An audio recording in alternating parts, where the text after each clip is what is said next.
Last class में क्या topic पढ़ाया था? हाँ, हाइड्रा किस में आता है भाई, पता करके आए? वॉलंट्रेटा में किस में आता है? हाँ, स्टिंगिंग सेल्स होते हैं। बहुत बढ़िया, चलो अच्छी बात है भाई, पढ़ के आए हो। जेलीफिश किस में आती है? वॉलंट्रेटा में आती है। ठीक है, स्टिंगिंग सेल्स जेलीफिश के पास भी होता है। वो सुना होगा, कार्टून में भी देखा होगा कि जेलीफिश को कोई छू रहा है तो उसे करंट लग रहा है। ठीक है, तो उसमें हम पढ़ेंगे कि उनके पास ना नेमेटोसाइट्स करके सेल्स होती हैं। ठीक है, या नीडोब्लास्ट सेल्स होती हैं। और नीडोब्लास्ट सेल की वजह से क्या मारते हैं, किसी को डंक मारते हैं। कौन मारते हैं डंक? जेलीफिश। तो सीलेंट्रेट्स का दूसरा नाम निडेरिया होता है। क्या नाम होता है? और वो निडेरिया नाम क्यों पड़ा है? उस डंक की वजह से, जिसकी वजह से वो करंट मारते हैं लोगों को, उस डंक की वजह से उसका नाम क्या पड़ा है? निडेरिया। ठीक है, तो सीलेंट्रेट का दूसरा नाम। तो सिमेट्री जो होती है उसका मतलब ये होता है कि कोई बॉडी तुम्हारे सामने है और उस बॉडी को तुम दो इक्वल हिस्से में कितने तरीके से काट सकते हो। तो मान लो इस बॉडी को तुम दो इक्वल हिस्से में किसी भी तरीके से नहीं काट सकते। ठीक है, तो अगर इसको तुम दो इक्वल हिस्से में किसी भी तरीके से नहीं कट कर सकते, इक्वल कहने का मतलब है जो बॉडी पार्ट इधर दिख रहा है वो इधर दिखना चाहिए। ठीक है, तो ऐसी बॉडी को हम क्या कहते हैं? एसिमेट्रिकल कहते हैं। कैसे कहते हैं? एसिमेट्रिकल कहते हैं। ठीक है भाई, एसिमेट्रिकल कहते हैं। अब मान लो कोई बॉडी तुमने देखी और उस बॉडी के अंदर तुम उसे दो इक्वल हिस्से में कई तरीके से काट सकते हो। ठीक है, तो एक एक्सिस बॉडी से पास हो रही है। ठीक है, और ये जो एक्सिस बॉडी से पास हो रही है बॉडी को काट सकती है इनटू इनटू इक्वल हाफ्स। ठीक है, चलो अब यहाँ पे ध्यान ध्यान दो। यहाँ पे अगर इंग्लिश में बोले तो क्या बोलेंगे? No any axis. No any axis, no any मतलब कोई भी एक्सिस बॉडी को दो इक्वल हिस्से में नहीं काट सकती। तो no any axis passing through centre of body, passing through centre of body can divide body into two equal halves. तो क्या आंसर, उसका आंसर क्या हुआ? हिंदी में आंसर क्या हुआ? कोई भी एक्सिस जो बॉडी से पास हो रही है बॉडी को डिवाइड नहीं कर सकती। Can not divide body into two equal halves. Body को दो इक्वल हाफ्स में नहीं काट सकती कोई भी एक्सिस। ठीक है भाई, बात समझ में आ गई? एक सर्कल है, तो सर्कल में भाई कितनी रेडियस हो सकती है और कितने डायमीटर हो सकते हैं? इन्फिनाइट हो सकते हैं, पढ़ा होगा मैथ में। तो एक सर्कुलर अगर बॉडी है किसी ऑर्गेनिज्म की तो उसको दो इक्वल हिस्से में कितनी एक्सिस से काट सकते हो? कितनी एक्सिस से काट सकते हो? हाँ, एनी। इंग्लिश में क्या वर्ड बोलेंगे? एनी। बहुत सारी का मतलब क्या बोल सकते हैं? एनी। तो यहाँ पे इसकी वजह नो एनी का मतलब क्या हो जाएगा? यहाँ पे एनी हो जाएगा। क्या हो जाएगा? एनी। तो ऐसी बॉडी को जिसको हम किसी भी एक्सिस से काट सकते हैं, ऐसी बॉडी को रेडियल सिमेट्रिकल कहते हैं। क्या कहते हैं? रेडियल सिमेट्रिकल कहते हैं। तो दूसरी जो सिमेट्री होती है वो होती है रेडियल सिमेट्रिकल। दूसरी सिमेट्री होती है रेडियल सिमेट्रिकल। तो इसमें हम इंग्लिश में कैसे लिखते हैं? अगर एग्जाम में आए तो कैसे लिखेंगे? नो एनी की जगह क्या हो जाएगा? Any axis. तो एनी एक्सिस के बाद क्या आएगा? Any axis passing through centre of body can divide. Can not की जगह क्या हो जाएगा? Can divide body into two equal halves. ठीक है, अब तुम ऐसे डॉट डॉट नहीं करोगे, तुम्हें लिखना है। ठीक है, समझ में आया भाई बात? किसी को कोई डाउट है डेफिनेशन में? और अपने आप बना के मत लिखोगे, तुम्हारी इंग्लिश बहुत अलग ही टाइप की होती है। ठीक है, तो इसलिए जो लिखवा रहे हो वैसे ही याद कर लेना। एक आधे वर्ड बदल सकते हो, ठीक है, पर ये नहीं कि बिल्कुल ही अलग इंग्लिश लिख रहे हो। अब आगे बढ़ते हैं। यहाँ पे अब मान लो कोई बॉडी है, फॉर एग्जाम्पल एक इंसेक्ट की बॉडी है। ठीक है, एक इंसेक्ट की बॉडी है। तो ये तुम्हारे सामने एक इंसेक्ट की बॉडी है। ये इंसेक्ट का विंग है, ये इंसेक्ट का विंग है, ये इंसेक्ट के लेग्स हैं, ये इंसेक्ट्स के लेग्स हैं। ठीक है, ऐसे करके मैंने एक इंसेक्ट बना दिया। ये इंसेक्ट की आईज है, ये इंसेक्ट का एंटीना है। क्लियर है भाई बात? ठीक है, अगर एक इंसेक्ट है उसकी बॉडी को दो इक्वल हाफ्स में कैसे काटा जा सकता है? एन ए एक्सिस से। किससे? एक एक्सिस से। एन एक्सिस मतलब एक एक्सिस से। कैसे काटा जा सकता है? एक एक्सिस से। हाँ, चमगादड़ नहीं है, इंसेक्ट है। ठीक है, चमगादड़ उसमें आता है, क्या नाम है, किसमें आता है? बर्ड में आता है, मैमल में आता है? मैमल में। ठीक है, तो मान लो हमने इसको दो इक्वल हिस्से में काट दिया। ठीक है, कैसे काट पाए भाई विवान? दो इक्वल हिस्से में एक एक्सिस से। कैसे काट पाए? एक एक्सिस से। तो जब बॉडी को तुम सिर्फ एक एक्सिस, हमारी बॉडी भी इसी सिमेट्री की होती है जो हमने अभी बनाई है, ठीक है। तो अगर बॉडी को तुम दो इक्वल हिस्से में सिर्फ एक एक्सिस से काट सकते हो तो ऐसी बॉडी को हम कहते हैं बाइलेटरल सिमेट्रिकल। क्या कहते हैं? Bilateral symmetrical. तो हमारी बॉडी कौन सी सिमेट्री की है? Bilateral symmetrical. हम बाइलेटरल सिमेट्री के हैं, तो ये हो गया बाइलेटरल सिमेट्रिकल। बाइलेटरल सिमेट्रिकल, तो ये हो गई यहाँ पे थर्ड टाइप ऑफ सिमेट्री। तो इसकी डेफिनेशन क्या आएगी? एक एक्सिस के लिए क्या लिखेंगे इंग्लिश में? एन। क्या लिखेंगे? एन। तो एन एक्सिस, एक एक्सिस जो है, ठीक है, passing through centre of body and can divide body into two equal half, ठीक है। तो ये हो गया यहाँ पे बाइलेटरल सिमेट्रिकल, ठीक है भाई। कौन सा सिमेट्री हो गई? Bilateral symmetrical. अब आता है यहाँ पे बाई रेडियल सिमेट्रिकल, ठीक है, by radial symmetrical. By radial symmetrical, by radial symmetrical. तो ये सिर्फ एक ऑर्गेनिज्म में देखने को मिलती है, बाकी किसी में देखने को नहीं मिलती। तो बाई रेडियल सिमेट्रिकल का मतलब होता है कि बॉडी को दो इक्वल हिस्से में, बॉडी को दो इक्वल हिस्से में, ठीक है, बॉडी को दो इक्वल हिस्से में, फॉर एग्जांपल कोई भी XYZ ऑर्गेनिज्म है, ठीक है, इसको दो इक्वल हिस्से में तुम दो तरीके से काट सकते हो। कैसे काट सकते हो? दो तरीके से, मतलब दो एक्सिस से काट सकते हो। तो यहाँ पे आएगा word two axis. Two axis passing through center of body can divide body into two equal halves। मतलब इनको दो इक्वल हिस्से में कितने तरीके से काटा जा सकता है? दो एक्सिस से। कैसे काटा जा सकता है? दो एक्सिस से काटा जा सकता है। तो ये जो ऑर्गेनिज्म होते हैं इन पे एंट्रेंस का काफी क्वेश्चन आता है। तो इसका एग्जांपल होता है सी एनिमोन। क्या एग्जांपल होता है? सी एनिमोन, ठीक है। इसका दूसरा नाम होता है, इसी का नाम है ये, ठीक है, इसी का ही नाम है। तो इसको हम एडेम्सिया भी कहते हैं, एडेम्सिया भी कहते हैं। इसी को हम मेट्रीडियम भी कहते हैं।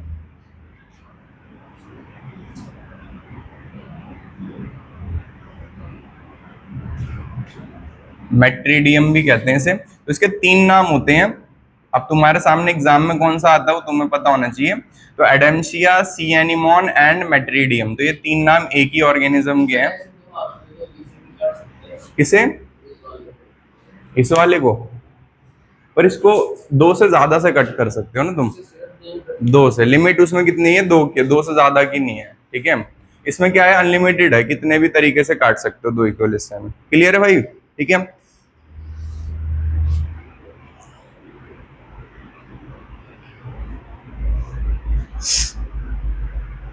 चलो भाई, तो एग्जाम्पल पे आते हैं। तो एग्जाम्पल बताना शुरू करोगे भाई। तो सबसे पहला जो होता है कौन आता है? पॉरीफेरा। किसमें आता है? पॉरीफेरा। तो पॉरीफेरा कैसा होता है? एसिमेट्रिकल। कैसा होता है? एसिमेट्रिकल। अगर हम बात करें रेडियल सिमेट्रिकल की, तो रेडियल सिमेट्रिकल में अगला कौन आएगा? ठीक है, कॉलनट्रेटा या सीलनट्रेटा। इसके बाद आएगा टीनोफोरा। टीनोफोरा। इसका दूसरा नाम क्या होता है? निडेरिया। क्या नाम होता है? निडेरिया।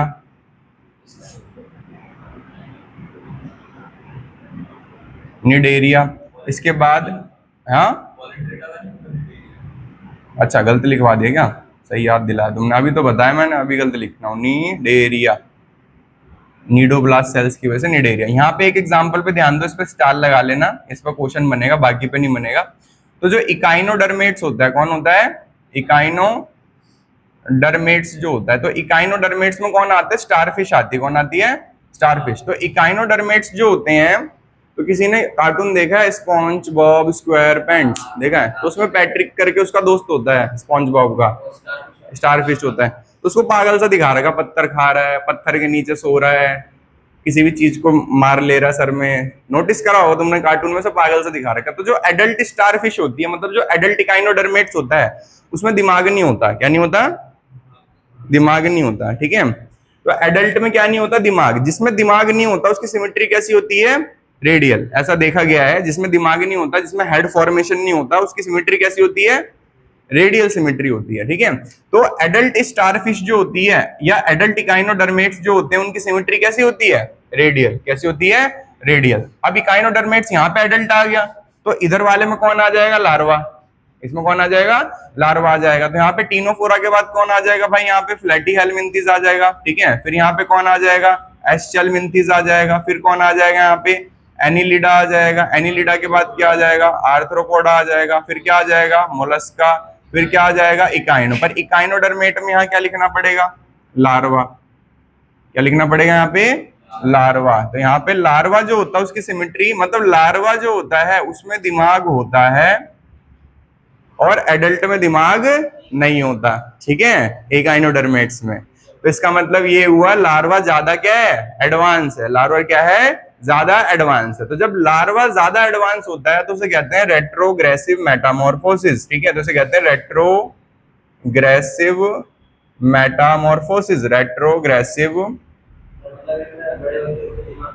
हाँ, रेट्रोग्रेसिव मेटामॉर्फोसिस, रेट्रोग्रेसिव मेटामॉर्फोसिस। तो रेट्रोग्रेसिव मेटामॉर्फोसिस का मतलब होता है larva is more advance, larva is more advance than, किससे ज्यादा एडवांस है भाई, than adult. Larva is more advance than adult, this is called retrogressive metamorphosis. जैसे इस पे क्वेश्चन आता है कि जो फ्रॉग होता है, फ्रॉग के लार्वा को टेडपोल कहते हैं, उसके पास टेल होती है, पर फ्रॉग के पास टेल नहीं होती। तो इसका मतलब लार्वा क्या है, ज्यादा एडवांस है एज कंपेयर टू एडल्ट, ठीक है। फ्रॉग का लार्वा क्या कहलाएगा, ज्यादा एडवांस कहलाएगा एज कंपेयर टू एडल्ट। जी के बाद किसके बाद, रेट्रोग्रेसिव में, हाँ, रेट्रोग्रेसिव मेटामॉर्फोसिस। इकाइनोडर्मेट्स के बाद कौन आएगा भाई, हेमिकॉर्डेट्स, और इसके बाद कौन आ जाएगा, कॉर्डेट्स। हेमिकॉर्डेट्स और कौन आ जाएगा फिर, कॉर्डेट्स। तो ये हो गया यहाँ पे बाइलेटरल सिमेट्री के एग्जाम्पल, बाई रेडियल लिखवा दिया, ठीक है। तुम भी जरा ध्यान दो भाई, क्या क्या बताया, 4 तरीके की सिमेट्री बताई है। पहला, जिसको किसी भी तरीके से दो इक्वल में नहीं काटा जा सकता हिस्से में, तो उसे no any axis passing through the centre of body can not divide into 2 equal halves. दूसरा वाला क्या है, रेडियल सिमेट्रिकल, उसको तुम किसी भी एक्सिस से काट सकते हो। तो किसी भी एक्सिस के लिए क्या लिखा है, एनी एक्सिस, और कैन नॉट की जगह क्या लिख दिया है, कैन लिख दिया है, ठीक है। बाइलेटरल की सिमेट्री क्या होती है, इसमें सिर्फ एक एक्सिस से 2 इक्वल हिस्से में काट सकते हो, तो क्या लिखा हुआ है, एन एक्सिस, ठीक है। और ये जो बाई रेडियल सिमेट्रिकल होता है, इसमें बॉडी को 2 इक्वल हिस्से में कैसे काट सकते हो, 2 तरीके से, ठीक है, उससे ज्यादा से नहीं काट सकते। तो ये सिर्फ देखने को मिलती है सी एनीमोन में। सी एनीमोन का दूसरा नाम एडम्सिया है और इसी का तीसरा नाम मेट्रीडियम। क्लियर है।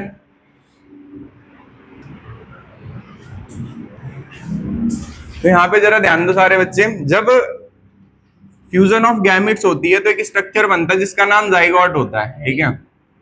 हेडिंग का नाम है सिलोम। अरे समझ तो लो पहले, ये हेडिंग 5th है 4th है, हैबिटेट पढ़ा था पहला, है ना। उसके बाद हमने पढ़ा था लेवल ऑफ ऑर्गेनाइजेशन, फिर बॉडी प्लान पढ़ा था, बॉडी प्लान के बाद हमने पढ़ा सिमेट्री, सिमेट्री के बाद हम क्या पढ़ रहे हैं, सिलोम। तो क्या होता है भाई सिलोम, सिलोम बॉडी कैविटी को कहते हैं, किसको कहते हैं, बॉडी कैविटी को। तो एक जरा समझ लें पहले, है भाई आशीष, समझना भी तो जरूरी है। चलो, तो जब जाइगोट बनता है तो जाइगोट जो होता है वो डिवाइड करके क्या बनाता है, एम्ब्रियो। क्या बनाता है, एम्ब्रियो। तो एम्ब्रियो जो होता है उसकी वो 3 लेयर बनाता है, अपर, मिडल और लोअर, अपर, मिडल और लोअर। जिसमें जो लोअर लेयर होती है उसका नाम एंडोड्रम होता है। क्या नाम होता है, एंडोड्रम होता है। और एंडोड्रम पहली लेयर बनती है। तो यहाँ पे ये भी एंट्रेंस में क्वेश्चन आता है कि जाइगोट जब एम्ब्रियो बनाता है तो सबसे पहली लेयर कौन सी बनती है, the first embryonic layer is endoderm. उसके बाद बनती है एक्टोड्रम, फिर बनती है मीजोड्रम, एक्टोड्रम, फिर बनती है मिडल लेयर जिसका नाम क्या होता है, मीजोड्रम। तो तुम्हें ये समझ में आ गया, एक्टो मतलब कौन सी लेयर हुई, अपर, कौन सी लेयर हुई, अपर, और मिडल लेयर कौन सी हुई, मीजोड्रम, और इनर लेयर कौन सी हुई, ठीक है, ये हो गई मिडल, और बीच वाली के बाद सबसे लास्ट वाली कौन सी हो गई, इनर, इनर कौन सी हो गई, एंडोड्रम। अब मैं तुमसे अगर पूछूं कि बताओ, गैस करो कि जो हमारी इंटेस्टाइन है, फूड की जो पाइप है, इस पर कौन सी लेयर होगी, एंडो या एक्टो, एंडो, कॉमन सी बात है। तो गट वॉल कौन सी हुई, गट वॉल, गट मतलब एलिमेंट्री कैनाल, डाइजेस्टिव ट्रैक्ट को क्या कहते हैं, गट, क्या कहते हैं, गट। तो गट वॉल कौन हुई, एंडोड्रम।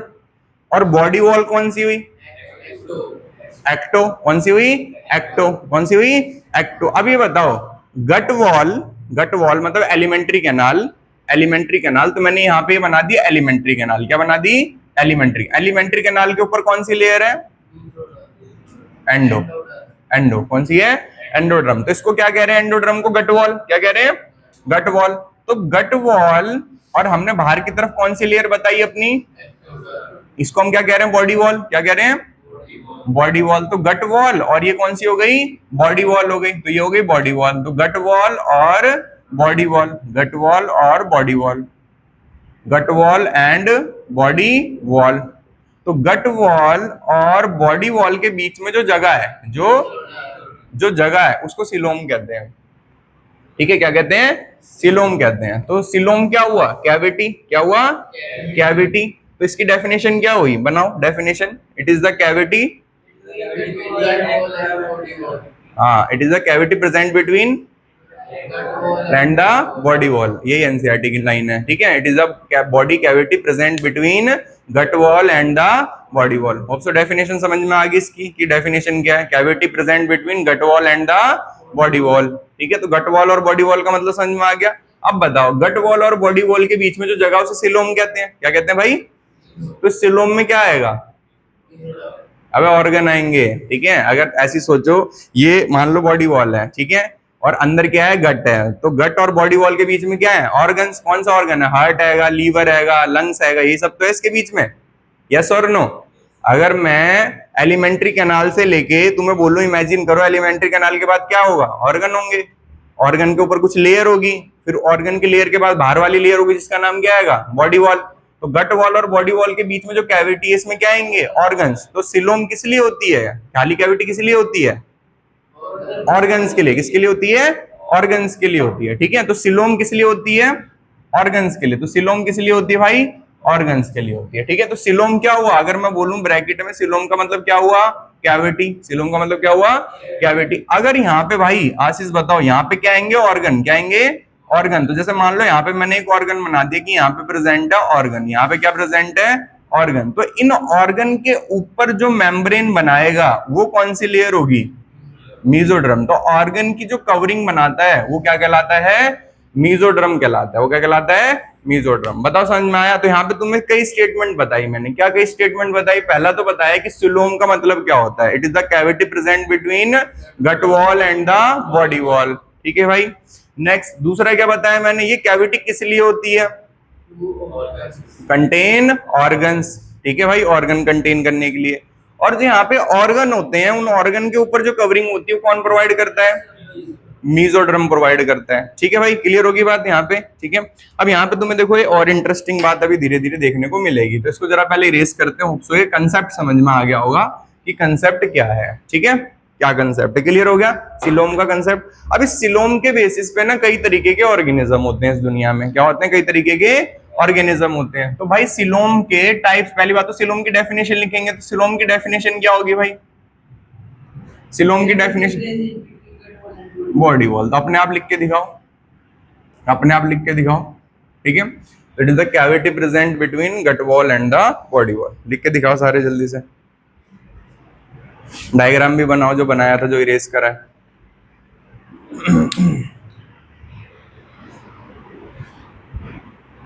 होती है कि सबके अंदर कैविटी प्रेजेंट है या नहीं प्रेजेंट। ठीक है भाई, तो कैविटी प्रेजेंट है नहीं प्रेजेंट, उस बेसिस पे सिमेट्री कई तरीके की होती है। तो सबसे सॉरी, सिलोम कई तरीके का होता है। तो एक तो होता है एसिलोमेट। कौन सा होता है? एसिलोमेट। तो ऑर्गेनिज्म पहला कौन सा होता है? एसिलोमेट। तो एसिलोमेट वो होगा जिसमें ऑर्गेनिज्म में मीजोड्रम जो होगी वो अनडिफरेंशिएटेड होगी। अब इसका क्या मतलब होता है जरा समझो। जो एक्टोड्रम है उसकी सेल्स बनाती हैं बॉडी पार्ट्स। ठीक है भाई, मीजोड्रम है उसकी सेल्स बनाती हैं बॉडी पार्ट्स, और एंडोड्रम है उसकी सेल्स बनाती हैं बॉडी पार्ट्स। ठीक है भाई, मतलब हमारी बॉडी के जितने भी पार्ट्स हैं वो इन्हीं लेयर से बने हुए हैं, इन्हीं लेयर से बने हुए हैं। अपर पार्ट्स, मिडल पार्ट और इनर पार्ट इन्हीं लेयर से बने हुए हैं। अब मान लो बॉडी पार्ट्स बनाने के लिए, मान लो बॉडी वॉल बनाने के लिए एंड एक्टोड्रम जो है वो गई मतलब वो अपने काम पे गई, तो उसके कहेंगे डिफरेंशिएटेड। क्या कहेंगे? डिफरेंशिएटेड। तो अगर एक्टोड्रम जो है उसने कोई काम करा, तो काम करा है तो उसको क्या कहेंगे? डिफरेंशिएटेड कहेंगे। अगर मीजोड्रम ने काम करा है तो उसे भी क्या कहेंगे? डिफरेंशिएटेड कहेंगे। मतलब इसने भी कोई काम किया है, मान लो इसने ऑर्गन्स के अराउंड पेरिटोनियम बनाई है, तो उसे क्या कहेंगे? डिफरेंशिएटेड। और मान लो एंडोड्रम ने गट वॉल बनाई है तो इसे भी क्या कहेंगे हम, डिफरेंशिएटेड कहेंगे। ठीक है भाई। अब मान लो जो एसिलोमेट ऑर्गेनिज्म होते हैं उनके अंदर एक्टोड्रम जाती है काम करने, मतलब डिफरेंशिएटेड होती है। एंडोड्रम जाती है काम करने, मतलब डिफरेंशिएटेड होती है। और मीजोड्रम कोई काम करने नहीं जाती, तो क्या लिखेंगे, अनडिफरेंशिएटेड। क्या लिखेंगे, अनडिफरेंशिएटेड। तो एसिलोमेट ऑर्गेनिज्म वो होते हैं जिनके अंदर मीजोड्रम कैसी होती है, अनडिफरेंशिएटेड होती है। कैसी होती है, अनडिफरेंशिएटेड होती है। अब अनडिफरेंशिएटेड होती है तो उसकी वजह से क्या होता है भाई, तो उसकी वजह से क्या होता है वो लिखेंगे। तो एसिलोमेट में क्या होता है लिखेंगे, दीज आर द ऑर्गेनिज्म, ये लिखेंगे दीज आर द ऑर्गेनिज्म, ये वो ऑर्गेनिज्म होते हैं। तो these are the organisms in which, जिसके अंदर, in which body cavity is absent, body cavity is absent, body cavity is absent, जिनके अंदर सिलोम जो होता है वो absent होता है, in which body cavity is absent। अब यहां पे नेक्स्ट पॉइंट लिखेंगे, instead of, instead of mesoderm, इनके अंदर मीजोड्रम की बजाय क्या होता है, तो instead of mesoderm an undifferentiated, an undifferentiated, undifferentiated mass of cells, undifferentiated mass of cell is present, called mesoglial, called mesoglial। ठीक है, मीजोगिलिया। तो यहाँ पे क्या होता है, जब भी मीजोड्रम अनडिफरेंशिएटेड रहती है तो उस केस में मीजोड्रम का नाम क्या हो जाता है, मीजोगिलिया। तो इनके अंदर एसिलोमेट में मीजोड्रम की जगह इंस्टेड ऑफ मीजोड्रम इनके अंदर क्या देखने को मिलता है, मीजोगिलिया देखने को मिलता है। तो इनका डायग्राम कैसे बनता है, तो इनका डायग्राम बनता है, ये कौन सी वॉल हो गई भाई, बॉडी वॉल। ठीक है, तो बॉडी वॉल को कौन सा लिखते हैं हम, एक्टोड्रम। क्या लिखते हैं, एक्टोड्रम। तो इस तरीके से इसकी लेयर बनानी होती है कि भाई ये एक्टोड्रम है। ठीक है, इसके नीचे एक लेयर और बनानी होती है,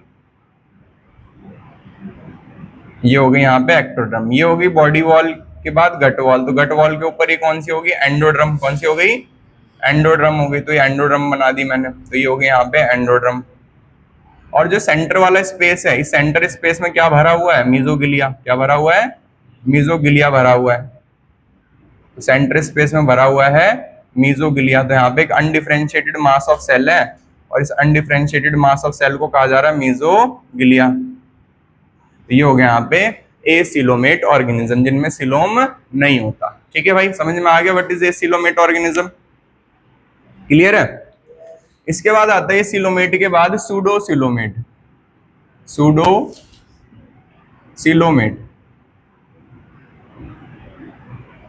ठीक है, सूडोसिलोमेट।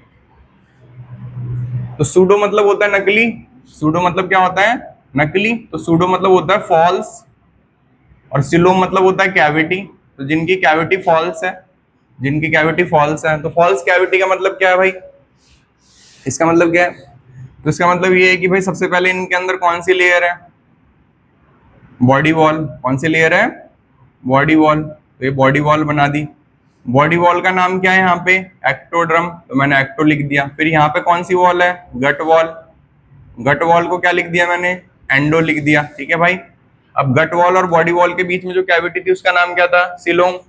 पर सिलोम की जगह पे जो मीजोड्रम है वो पाउच में प्रेजेंट है। कैसे प्रेजेंट है, पाउच में।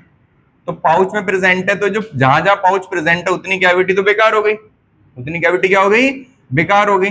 और ये कैविटी बची है, तो ये कैविटी बची है, ये कैविटी बची, ये कैविटी बची है। तो कैविटी है पर पूरी तरीके से नहीं है। तो ऐसी कैविटी को क्या कहा जाता है, ऐसी कैविटी को नकली कैविटी कहा जाता है। तो नकली कैविटी के लिए क्या वर्ड यूज हुआ, pseudocoelomate.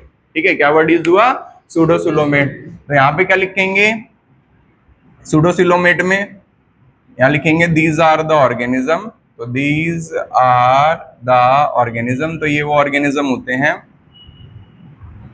in which false cavity is present, in which false cavity is present, जिनमें false cavity present होती है, false cavity is present। अब यहाँ पे नेक्स्ट पॉइंट लिखेंगे instead of सॉरी, इंस्टेड की जगह लिखेंगे यहाँ पे mesoderm, mesoderm is present as scattered pouches. Mesodrum is present as scattered pouches, scattered pouches. तो इस mesoderm जो होता है वो किसकी तरह दिखता है या कैसे प्रेजेंट होता है? as scattered pouch. ठीक है, mesoderm is present as scattered pouches. ये हो गया यहाँ पे सूडोसिलोमेट ऑर्गेनिज्म. ठीक है, होप सो समझ में आ गया होगा ये सिलोमेट और सूडोसिलोमेट. डायग्राम भी समझ में आ गया होगा. ठीक है, ये मीजोड्रम है. जो स्कैटर्ड पाउच हैं किसके हैं? मीजो के. बड़े भी आगे बढ़े, इतने में कोई डाउट है तो पूछो. उसको देखो डायग्राम कितना छोटा बना रहा है.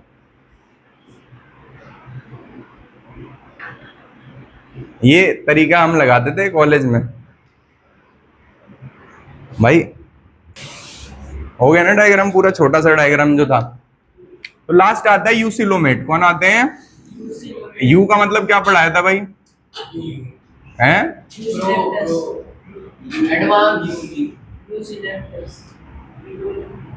वो पढ़ाया था ना यूकैरियोट्स. तो यू का मतलब होता है ट्रू. क्या होता है? True coelom. ठीक है, ट्रू कैविटी, जिनके अंदर क्या पाई जाएगी? ट्रू कैविटी पाई जाएगी. ठीक है, तो डेफिनेशन क्या होगी? डेफिनेशन क्या होगी? यहाँ पे लिखेंगे, इधर ध्यान दो. These are the organism, these are the organism, ये वो ऑर्गेनिज्म होते हैं. These are the organism in which true cavity is present, in which true cavity is present, जिनके अंदर क्या प्रेजेंट होता है? ट्रू कैविटी इज प्रेजेंट, जिनके अंदर ट्रू कैविटी प्रेजेंट होती है, जिनके अंदर ट्रू कैविटी प्रेजेंट होती है, उन्हें क्या कहते हैं? यूसिलोमेट कहते हैं. ठीक है भाई. तो यूसिलोमेट में हमें क्या देखने को मिलता है भाई? तो यूसिलोमेट में हमें देखने को मिलता है कि मीजोड्रम जो होता है वो कैसा रहता है? वो लाइन करता है ऑर्गन्स के अराउंड. तो mesoderm form covering around, mesoderm form covering around organs. तो मीजोड्रम का जो एक्चुअल काम होता है वो यहाँ पे होता है कि मीजोड्रम कवरिंग बना रहा है अराउंड ऑर्गन्स. इसका डायग्राम कैसे होता है? तो डायग्राम होता है, सबसे पहले हो गई बॉडी वॉल. बॉडी वॉल में वही डबल लेयर बनाएंगे. तो ये कौन सी होगी बॉडी वॉल? एक्टोड्रम. फिर आती है गट वॉल. बॉडी वॉल और गट वॉल के बीच में जो कैविटी होगी सिलोम. और इस सिलोम में मीजोड्रम जो है उसको अलग कलर से बनाना पड़ेगा. मीजोड्रम जो है वो ऑर्गन्स के अराउंड क्या बना रहा है? कवरिंग बना रहा है. तो ये मीजोड्रम हो गया जो ऑर्गन्स के अराउंड क्या बना रहा है? कवरिंग बना रहा है. तो ये हो गई मीजोड्रम और ये हो गई एंडोड्रम. ये हो गया यहाँ पे यूसिलोमेट. अब जो यूसिलोमेट होते हैं ये भी दो तरीके के होते हैं. ठीक है, यूसिलोमेट जो होते हैं ये भी दो तरीके के होते हैं. एक होते हैं सीजोसिलोमेट, एक होते हैं एंटीरोसिलोमेट. तो ये एंट्रेंस के लिए है सिर्फ. ठीक है, तो सीजोसिलोमेट और एंटीरोसिलोमेट क्या चीज होती है भाई? सीजोसिलोमेट क्या होता है और एंटीरोसिलोमेट क्या होता है? एंटीरोसिलोमेट क्या होता है? तो देखो, मैंने बोला ये एक पिलर है, ये एक पिलर है. ठीक है, इसके अराउंड क्या बनाना है भाई? सब ध्यान से देखना. इसके अराउंड क्या बनानी है? दीवार. क्या बनानी है? दीवार. तो मैंने आशीष को कॉन्ट्रैक्ट दिया बनाने के लिए. तो आशीष ने दीवार बनानी शुरू करी. इसने यहां से ईंट लगानी शुरू करी. ठीक है, यहां से ईंट लगानी शुरू करी. तो ऑर्गन्स के अराउंड ईंट लग रही है. ठीक है, और ऑर्गन्स के अराउंड ईंट कहां से लग रही है? बाहर से. कहां से लग रही है? इसने दूसरी लेयर लगाई, फिर इसने तीसरी लेयर लगाई, फिर इसने चौथी लेयर लगाई. इस तरीके से इसने ऑर्गन के अराउंड क्या बना दी? कवरिंग. ठीक है, फिर दोबारा यहाँ पे कॉन्ट्रैक्ट दिया मैंने विवान को. ठीक है भाई, इसने भी सेम काम करना है जो इसने करा है. अब इसने देखो शुरुआत कहां से करी?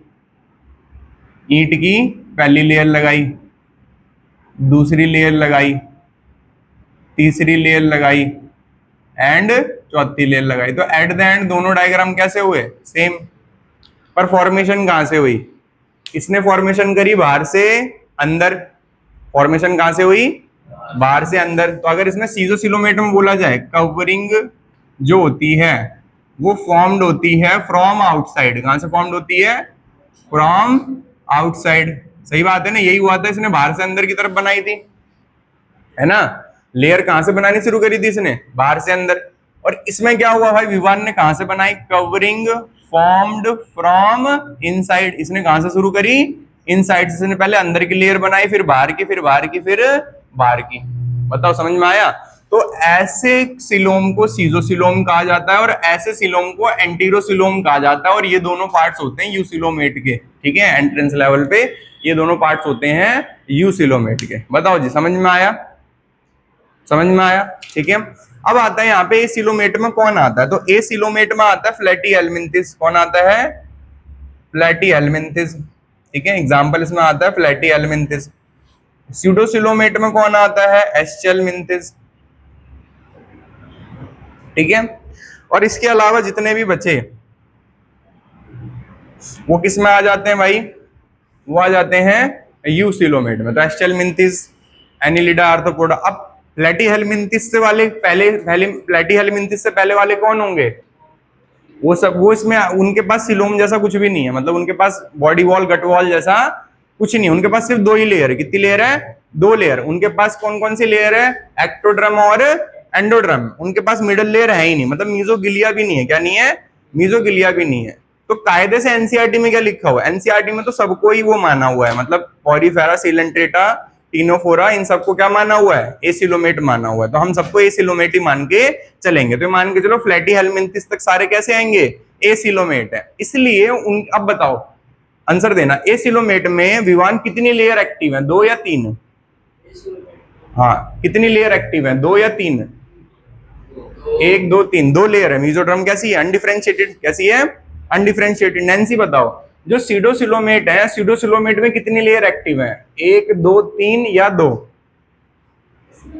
इस वाले में कितनी लेयर एक्टिव है? एक, दो, तीन या सिर्फ दो? तीन एक्टिव है। ठीक है, मीजोड्रम है ना इसके अंदर, इसमें कितनी लेयर एक्टिव है? तीन लेयर। बताओ यूसिलोमेट में कितनी लेयर एक्टिव है? तीन लेयर। एक, दो और तीन। इसमें कितनी लेयर एक्टिव है? दो, क्योंकि बीच वाली जो थी वो मीजोगिलिया हो गई। अगर एक्टिव होती तो मीजोड्रम रहती। तो यहाँ पे दो लेयर है। तो ऐसे ऑर्गेनिज्म को डिप्लोब्लास्टिक कहते हैं। क्या कहते हैं? और ऐसे ऑर्गेनिज्म को ट्रिप्लोब्लास्टिक कहते हैं। डिप्लो मतलब दो लेयर होती हैं जिनमें एक्टिव, ठीक है। और ब्लास्टिक क्यों कहते हैं? जो जाइगोट की सेल्स होती हैं, जाइगोट की जो सेल्स होती हैं, तो वो जब एम्ब्रियो में बदलती हैं तो जाइगोट की हर सेल का नाम होता है ब्लास्टोमेयर। क्या नाम होता है? ब्लास्टोमेयर। तो ब्लास्टोमेयर जो है, ब्लास्टोमेयर जो है उसमें कितने ब्लास्टोमेयर की लेयर एक्टिव है? दो। तो डिप्लोब्लास्टिक। और इनमें कितने लेयर एक्टिव हैं? तीन। तो क्या नाम हो जाएगा? ट्रिप्लोब्लास्टिक। ट्रिप्लो मतलब तीन, ब्लास्टिक मतलब लेयर। तीन लेयर एक्टिव मतलब ट्रिप्लोब्लास्टिक, डिप्लोब्लास्टिक। इस तरीके से दो तरीके के ऑर्गेनिज्म देखने को मिलते हैं एनसीईआरटी में। क्लियर होगी बात भाई? ठीक है। तो एनसीईआरटी पॉरीफेरा से लेके फ्लैटी हेल्मिंथिस तक, ठीक है, क्या देखने को मिलते हैं हमें? डिप्लोब्लास्टिक। अब तुम्हें फिर एक डाउट देखने को मिलेगा। क्या डाउट देखने को मिलेगा? फ्लैटी हेल्मिंथिस में कैविटी नहीं है, कैविटी, पर इसमें organ system level of organisation है। पढ़ा है ना? Sorry, organ level of organisation है। तो ये बताओ जिसमें कैविटी नहीं है उसमें ऑर्गन कैसे है? मीजोगिलिया तो हार्ड होता है, ऑर्गन इसमें कैसे आया? तो ये भी एक एनसीईआरटी का बड़ा वो है, डाउट क्रिएट करने वाली चीज, कि मीजोगिलिया जो होता है वो हार्ड होता है और एसिलोमेट का मतलब उसमें सिलोम नहीं है। और सिलोम का काम क्या होता है भाई? ऑर्गन कंटेन करना। तो जो एसिलोमेट है उसमें ऑर्गन कैसे हुआ? तो फ्लैटी हेल्मिंथिस में पर लेवल ऑफ ऑर्गेनाइजेशन क्या है इसका? ऑर्गन। लेवल ऑफ ऑर्गेनाइजेशन क्या है इसका? ऑर्गन।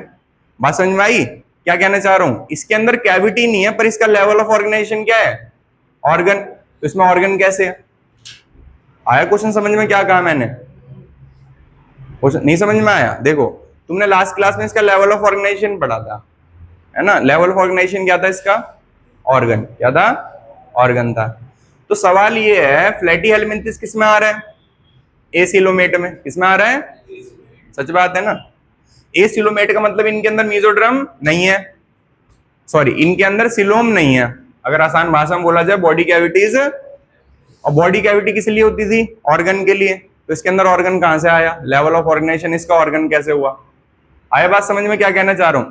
और मजे की बात देखो, एनसीईआरटी में से ट्रिप्लोब्लास्टिक बोला हुआ है, फ्लैटी हेल्मिंथिस को ट्रिप्लोब्लास्टिक बोला हुआ। बताओ ये ट्रिप्लोब्लास्टिक है, पर इसको क्या बोला हुआ है? ट्रिप्लोब्लास्टिक बोला होता है। समझ में आ रही चीज है कि कितनी चीजें ऐसी हैं जो तुम जस्टिफाई नहीं कर पा रहे, जो कॉन्फ्लिक्ट आएंगी, ठीक है, एनसीईआरटी की स्टेटमेंट्स के अकॉर्डिंग। लिख लो, जो है वैसे ही पढ़ना पड़ेगा। देखो कब चेंज करते हैं, कब अपडेट लाते हैं। क्या क्या बताया इसमें, मैंने बताया सिलोम की definition, gut wall body wall के बीच में सिलोम क्या कंटेन करता है, ऑर्गन। सिलोम जो होता है उसके चारों तरफ कवरिंग कौन बनाता है, मेसोडर्म। जो मैंने बताया था कि ऑर्गन पे कवरिंग कौन बनाता है, मेसोडर्म, तो उसी को लिखा हो coelom is lined by mesoderm, ठीक है। मेसोडर्म जो होता है कवरिंग देता है ऑर्गन्स को, तो ऊपर वाली नीचे वाली स्टेटमेंट सेम है, उसमें सिर्फ सिलोम बोला और इसमें ऑर्गन बोला, और उस कवरिंग का नाम होता है पेरिटोनियम। तो ये हो गया यहाँ पे फिनिश।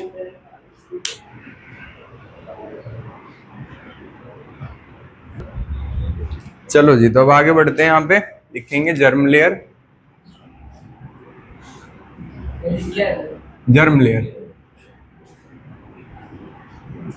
ठीक है। जर्मिनेशन, जहां से जिससे हमारा जर्मिनेशन हुआ है, उन लेयर को क्या कहते हैं हम, जर्म लेयर। तो हम इन तीनों लेयर से ही हम बने हैं, हमारी बॉडी का एक एक ऑर्गन इन तीनों लेयर से बना है। तो इन लेयर को हम क्या कहते हैं, जर्म लेयर। जर्म मतलब होता है जर्मिनेट जो कर सके, ठीक है, जो आगे बना सके किसी चीज को। तो जर्म लेयर के अकॉर्डिंग ऑर्गेनिज्म दो तरीके के होते हैं, ठीक है। और पहला होता है जिसका नाम होता है डिप्लोब्लास्टिक, और दूसरा होता है उसका नाम क्या होता है, ट्रिप्लोब्लास्टिक,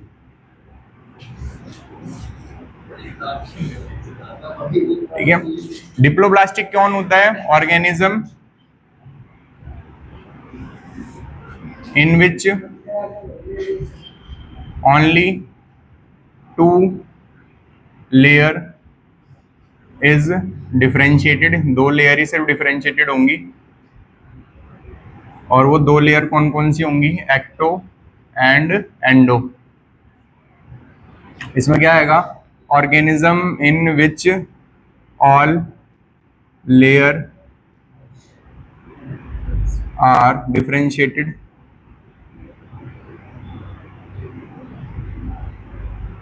तो ऑल लेयर यहाँ पे कौन कौन सी होंगी भाई, एक्टो, मीजो और एंडो।